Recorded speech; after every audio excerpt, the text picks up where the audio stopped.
of sharing. 旅人ASEAN.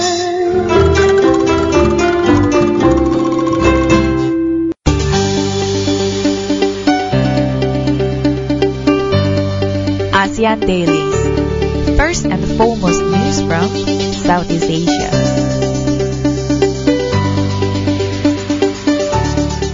Hey, this is Arlene. Hi, this is Gowri.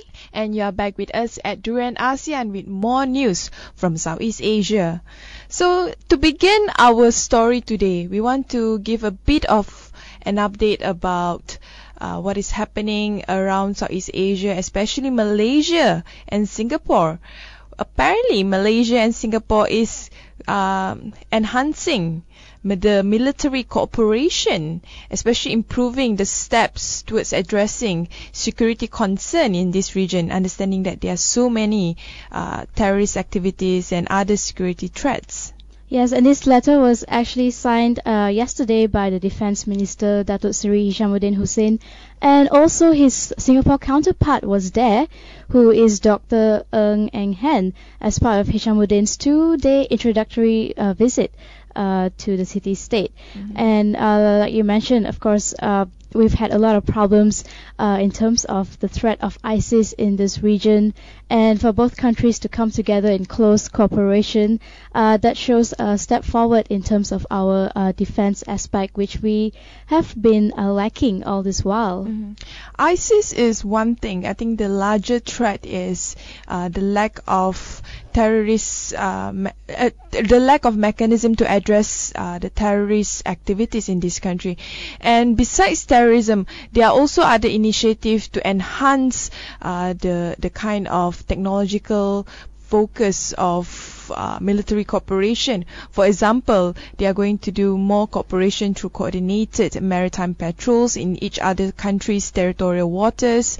Of course, they are also going to reaffirm the country's commitment to the 5 power defense arrangements, the ASEAN Defense Ministers Meeting, ADMM, and the ADMM Plus. So in a way, countries in Southeast Asia, especially Malaysia and Singapore, are definitely concerned on what is happening on the global scale, and hopefully it won't impact what is happening now in the regional scale. Yes, especially with all the recent cases of Malaysians who have been arrested at the airport, who were allegedly on their way to Syria to join ISIS. So this will be a good way to sort of help to curb that issue as well. And besides that, one of the focus is on maritime patrol. So I guess also they want to curb, for example, unnecessary piratings or the black market industry from going through the sea waters of Malaysia and Singapore. So in a sense, it's a bigger picture that they are looking for in terms of addressing security concerns. Another thing that is really impacting our neighbor Singapore is, apparently according to one research, the Economist Intelligence Unit, Singapore is maintaining its top spot as the world's most expensive city. And it seems that they do not have a problem with that as well. And they've been voted as the most expensive city for the second year in a row, with very high prices of items from wine to cars. And this island, this little small island that's located below us, actually beat Paris, Oslo, Zurich, and even Sydney in the ranking to be the most expensive city in the world to live in. So that means it's much more worth it for Malaysians to actually go visit Paris, Oslo, and Zurich and Sydney rather than going to, across our border, Singapore. Yeah, it will probably save them some money as well, relatively, if we were to compare all the prices. Yeah, well, we're not trying to undermine Singapore, but I would rather use my already smaller than ever Malaysian currency value on countries like, places like Paris and Sydney rather than Singapore. And Singapore, which is of course smaller than New York City itself, But it seems that as years go by, their prices keep increasing and increasing and increasing, and there's no slowing down or there's no stopping, especially when it comes to the cars. We've heard a lot of people complaining one of the reasons why they sort to public transportation, but of course their public transportation is a lot more structured and more efficient, more reliable. But even if they were to boycott that and get a car, it will cost them a bomb. It will take them forever to pay back the money that they owe. So even with the fall in oil prices, it won't make any changes in terms of the high cost of living in Singapore.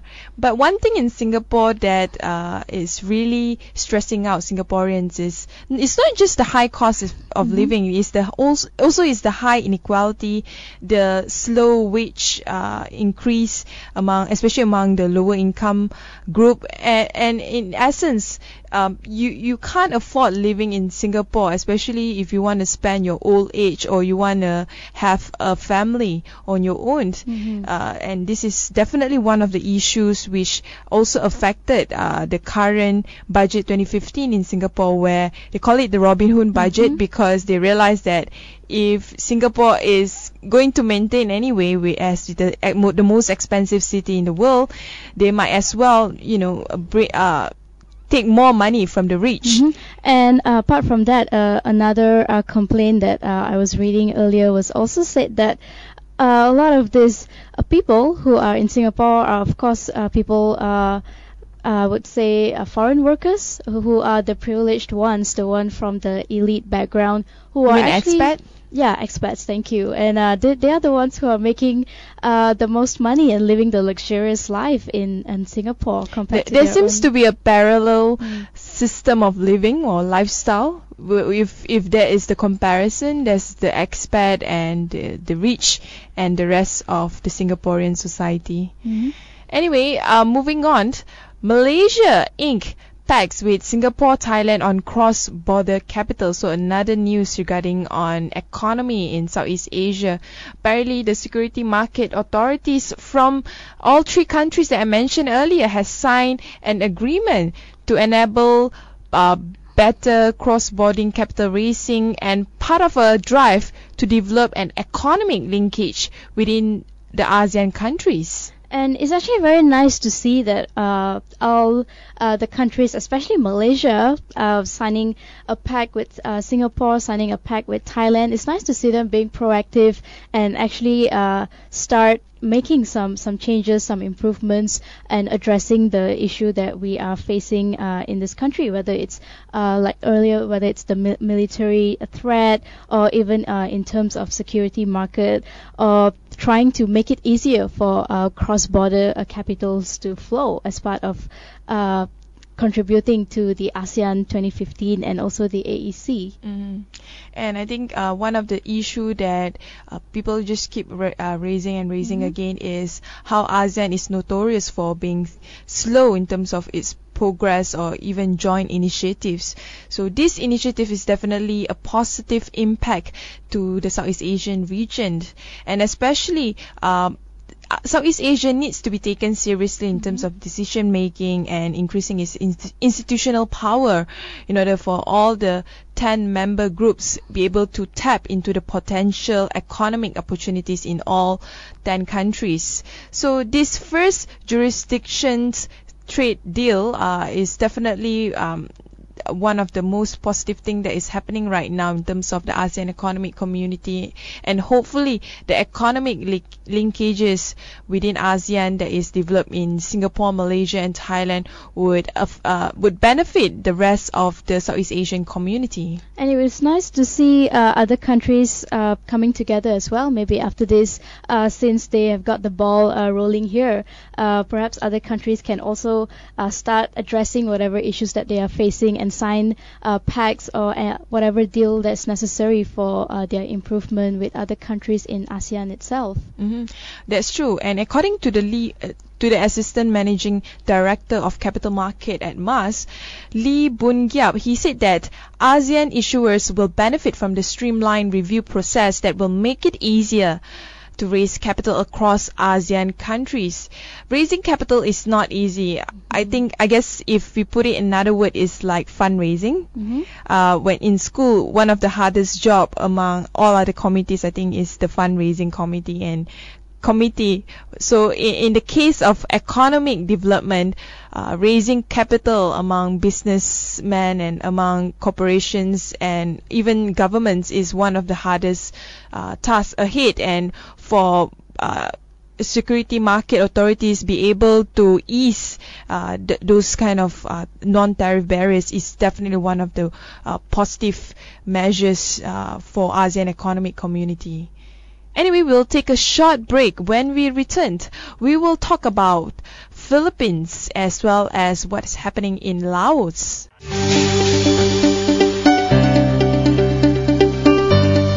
ASEAN Daily. First and foremost news from Southeast Asia.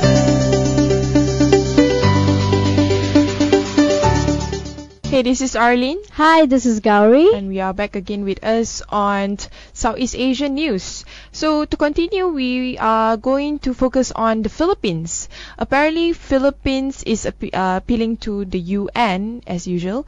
What they are saying is China reclamation on the South China Sea is definitely going to destroy the natural environment there, and China's reclamation, especially on the artificial islands, will irreparably damage the entire ecology balance of the West Philippine Sea. And the Philippines slammed China actually before the UN for causing a widespread destruction on the region's biodiversity by building all these little artificial islands in the disputed West Philippine Sea in the South China Sea. And the ambassador, Irene Susan Natividad, the Philippines deputy representative to the UN in New York, actually said that massive reclamation is a direct threat to Philippines and other claimant states and should be considered a great concern for all the states, especially if we're looking at overall peace and stability in the region. And she also added that that will also affect the fishermen as well, who are living along the coastal areas, who are trying to go about their usual routine fishing activities. It's always the local community that will be affected first before anyone else.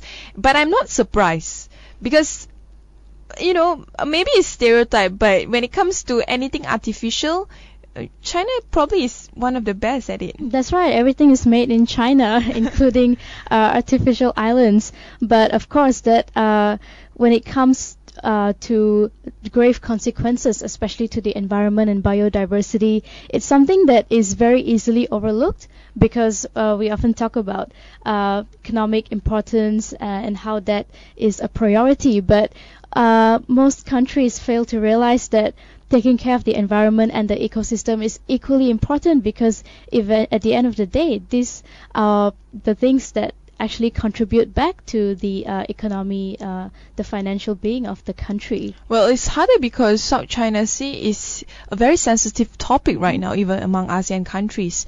For now, even the Philippines has to resort to the United Nations to discuss the consequences of China's reclamation activities at the South China Sea. But ASEAN is not really an avenue or a platform that countries within Southeast Asia can really talk about such sensitive topic. And to talk about the destruction of the biodiversity in the Western Philippines Sea, I think it should be a discussion that is free from political maneuvering. It should focus solely on how the environment is really being impacted by human activities. And the major concern here would actually be the fishermen, of course, living at the coastal area.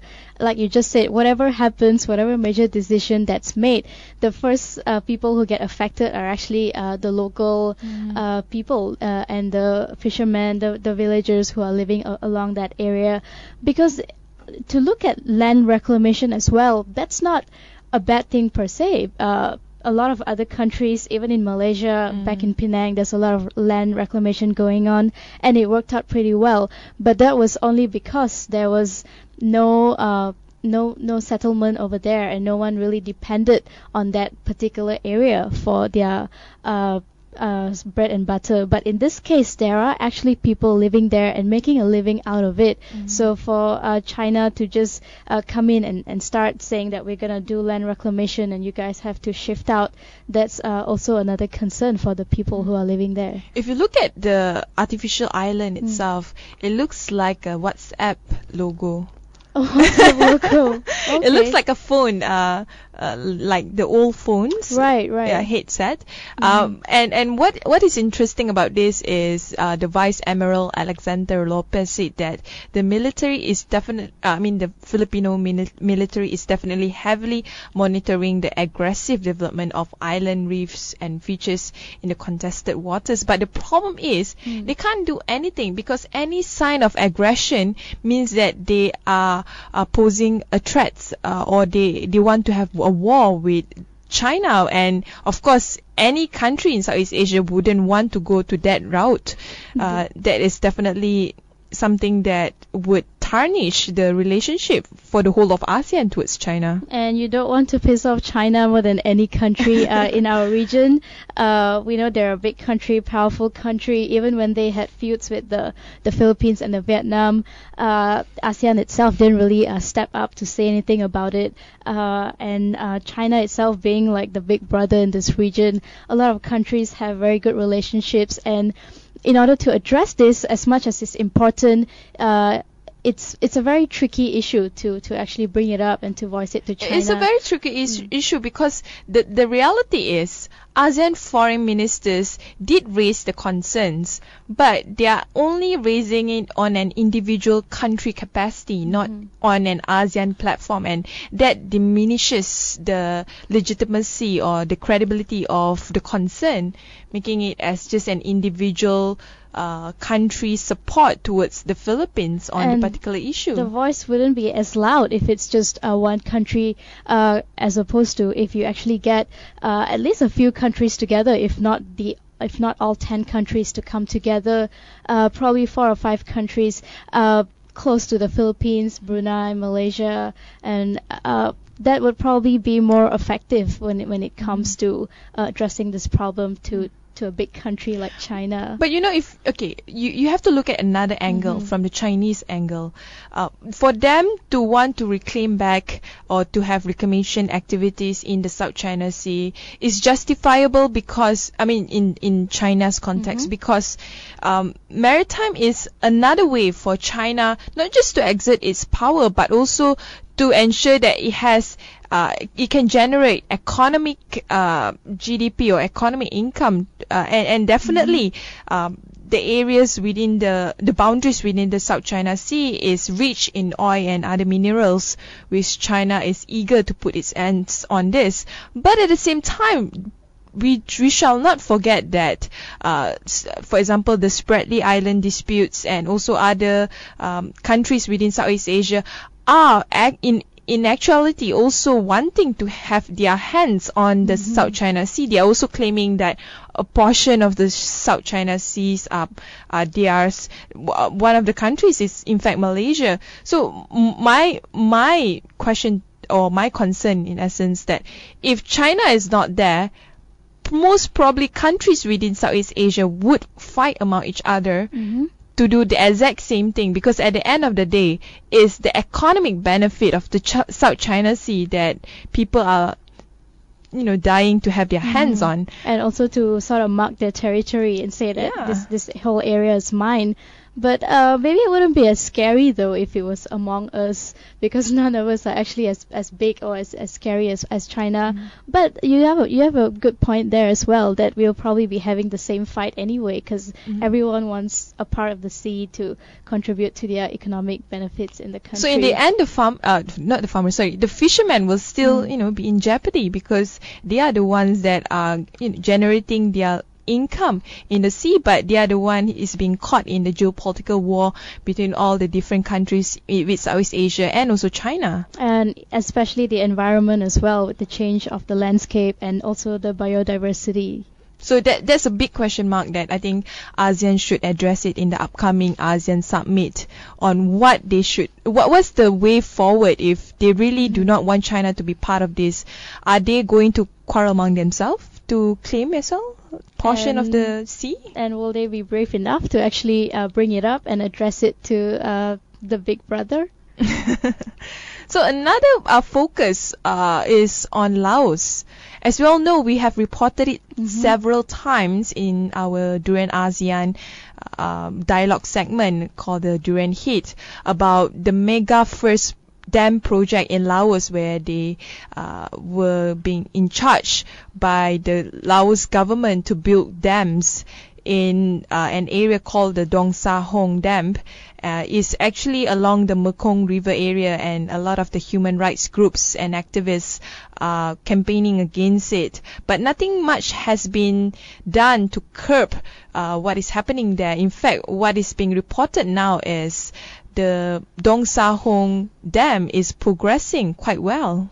And they paint such a nice picture of the dam, actually saying that this will have the capacity to generate about 2,000 watts of electricity per year, and saying that this can actually be helpful and beneficial to the local community over there, and is also being endorsed by the organization in Laos itself. But what they're not reporting about is, of course, the like we mentioned earlier, the whole change of landscape, the environmental consequences, the biodiversity in the whole Mekong River over there, and also the people themselves who are along that area who are actually not too happy about the building of the dam. That's true. But on the other hand, just for the Mega First perspective, they are definitely in joyful mood, because in Bursa filing yesterday, Mega First has signed a shareholders agreement with representatives from the Laotian government to form a 80-20 joint venture. The deal was signed by Mega First wholly owned subsidiary Dong Sa Hong Holdings via the later units Ground Roses Limited and Silver Acreage Limited for the majority stake in the Dong Sa Hong Power Company. So their goal is to generate electricity. In fact, for the Laos government, its vision is to be the energy source for Southeast Asia. So building the Dong Sa Hong, that is one of the many dam projects that is focusing right now. But at the same time, they don't really take into consideration about the local community in the region. Of course, this is a major project among major actors here, with one multinational company with another multinational company, and that it goes back to the local community who are living along that region. Nobody really cares, or nobody is looking after what they have been doing in terms of earning a living, and how will this project actually affect them. And they are just trying to look at the bright side of this without trying to have a balance between both, to make sure that the local community is also taken care of. It seems very one-sided in terms of the conversation on the Dong Sa Hong Dam. In fact, majority of the conversation right now from the company's perspective is all about fulfilling the shareholders' satisfaction, and also in terms of how it would benefit the hydropower generation. For example, it says that the Dong Sa Hong dam will have a capacity of 260 MW and capable of generating about 2,000 gigawatt of electricity per year. So in essence, the conversation is quite skewed. I mean, I don't think people would be against any dam projects as long as it is being done in a way that would protect the environment, the local community, as well as it's transparent enough to know that it would not be exploited by companies that are multinational. and also to take care of the environment at the same time, because as we spoke to a representative from who is actually against this whole project, and she was also talking about how there are certain species in the Mekong River that is already endangered and will be further endangered and probably extinct if this project goes on without actually having a balance and taking care of the environment around them. Talking about Laos, another news that is also pressing is about Laos chairmanship next year for ASEAN Summit. Apparently in Australia, a lot of the human rights groups, especially Human Rights Watch, has been giving some form of reminder to Australia to use its upcoming human rights dialogue with Laos to raise human rights concerns and set concrete benchmark for reform. And I totally agree with Human Rights Watch, because when you want to talk about human rights, it shouldn't be just an exercise of empty rhetorics. It should be something that comes with action plan, comes with a certain kind of responsibility for the countries that are involved or that are committing those violations. And even the civil societies in Laos actually have a lot of restrictions on them, and they cannot actually voice out most of their concerns, as much as their whole purpose of existing is to actually fight for a certain cause and to voice out the rights of certain people. They don't actually have the proper avenue or even the power or the influence to come forward and to address this to the right people in the country. They are still being being suppressed by all these tight regulations in Laos. And one of the civil society leader that very prominent in Laos currently is MIA, missing in person, is Sombath Sompan. He's a social activist that was last seen in Vientiane, the capital, in December 2 years ago, 2012. So that seems to be a strong evidence that he was forcibly disappeared by the Laotian authorities. Apparently he is a person that has been fighting for freedom of expression, assembly, and with the increased restriction of such freedom, violation of labor rights, and abuse drug detention center is not going too well with the civil society in Laos. And this is also supposed to be the fourth such dialogue with Laos, but it will be the first one to be held in Australia. And Australia has actually committed to funding this whole Laos government's human rights activities from 2012 all the way to 2015. But of course, this time, like you mentioned, there's no point in repeating all this rhetorics, and it's time to really press them to come up with some solid actions and to start doing away with violating human rights of the people in the country. That's definitely something that we hope that the government of Australia would do something about it, and not just providing another platform, empty platform for the Laos government. But at the same time, I think Australia is also doing its part in committing to strengthen human rights protection, and hopefully it would translate into ensuring ASEAN countries would do the same thing as well. We will take a short break. When we return, we will discuss about the Bali Nine, ISIS, as well as ASEAN countries. Could be one of the world's tightest religious control in the world.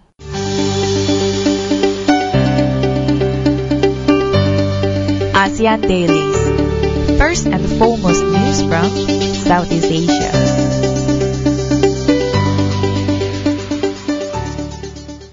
Hey, this is Arlene. Hi, this is Gowri. We are back again with us on the ASEAN Daily. So, regarding on religion, is religion becoming more and more widespread than ever, or people are starting to disbelieve religion and becoming atheists? Which one do you choose?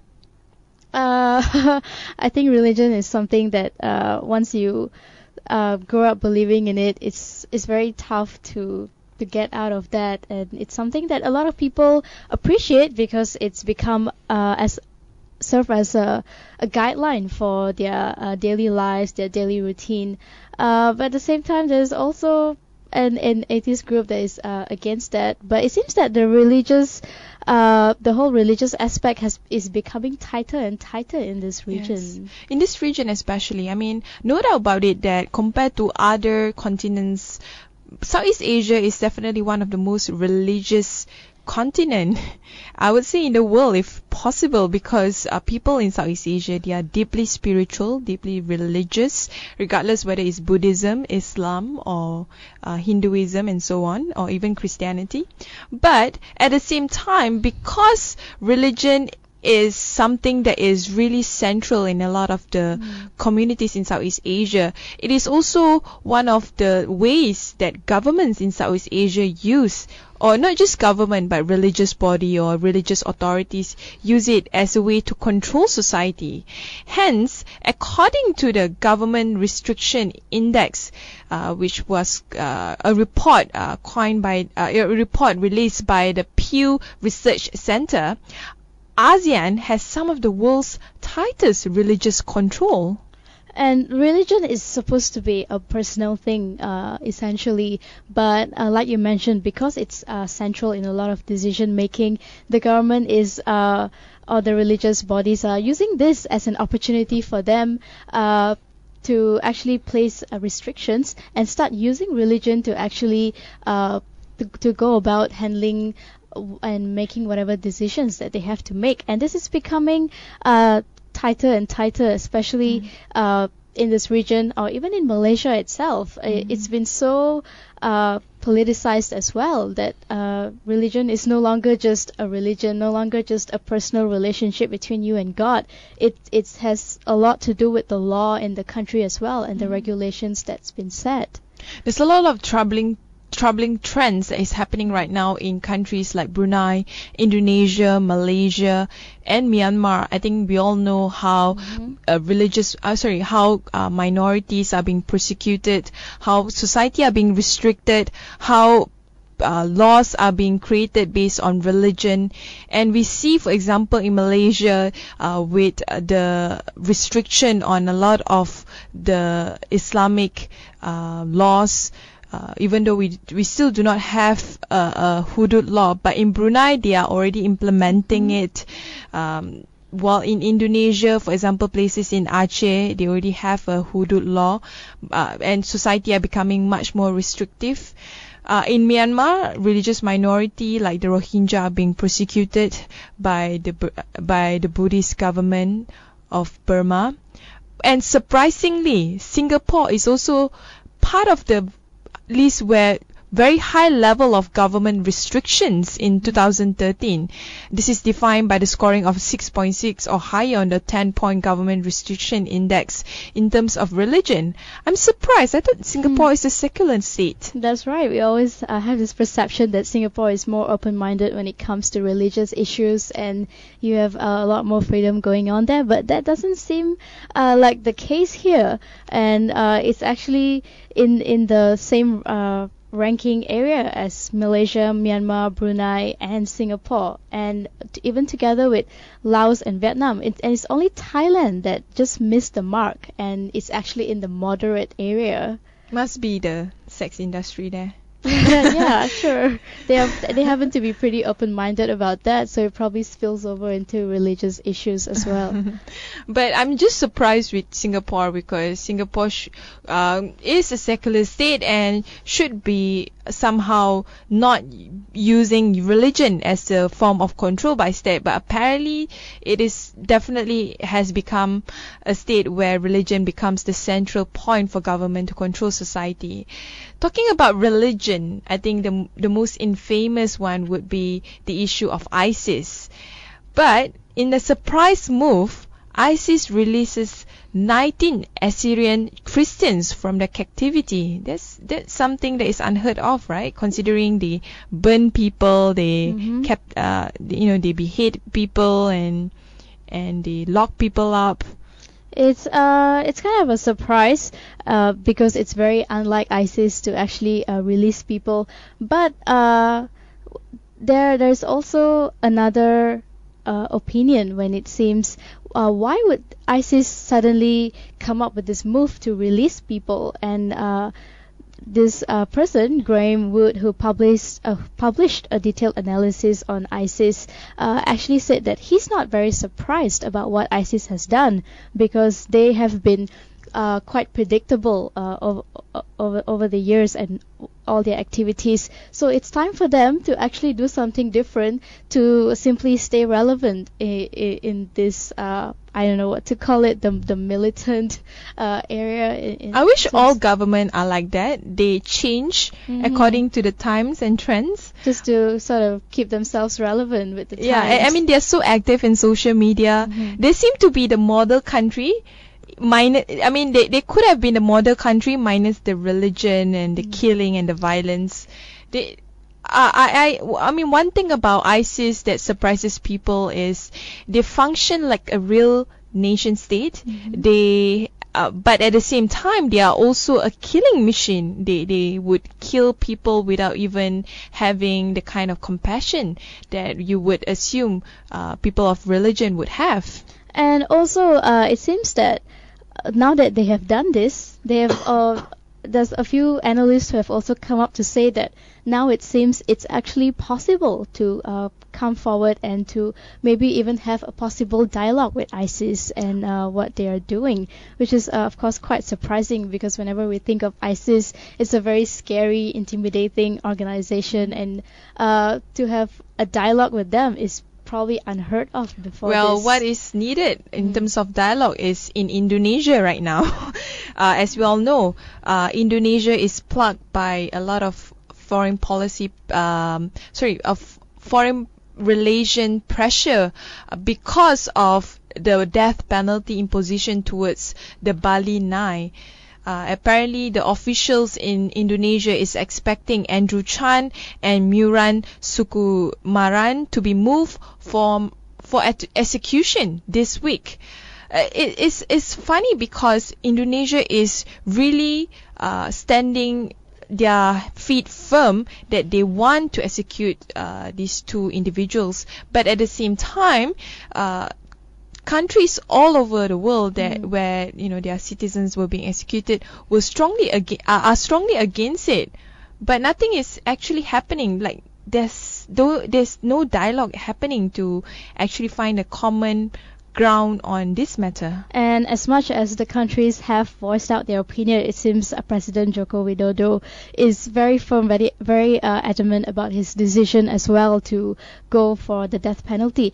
And what's interesting about this, which I don't necessarily agree with, he actually went to visit high schools and asked the students there, like, what do you guys think? Should I put these two people to death because they smuggled drugs? And all the students said, yes, you did the right thing. So he's actually sort of brainwashing this younger generation into thinking that death penalty is totally okay. I would assume that he actually have his advisors he have kids as his advisors instead of real political analysts. Probably young, immature kids, yeah. Because this is, of course, a punishment kind of measure. It doesn't really go down to the root of problem and find out why it happens. It's just, I catch you and now you're going to die. And it's doesn't solve much of a problem that way, as opposed to if he actually really analyzed what's going on with the country right now and what needs to be done about that. Two facts that people need to remember. One thing is majority of the countries in Southeast Asia still have death penalty, including Malaysia, Singapore. And another fact is majority of those that are executed they are executed in the death penalty are not those who are murderers or rapists, but those who are drug smugglers.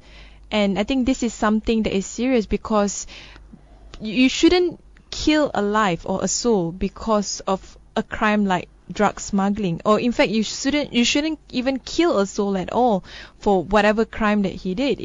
The kind of punishment that the modern civilized world should look at is at addressing the root cause of the issue, at trying to rehab society, not trying to curb society and create a lot of fear mongering. And it's a very traditional method as well for someone like Jokowi, who was the media sweetheart for quite some time after he won the elections. It seems that's really not the case anymore. And as another thing that surprises me is, as religious as they are, as they claim to be, how is it that they do not consider giving a pardon to these people and giving them a chance to actually repent and start over? I would use the words of Lee Kuan Yew, if I may.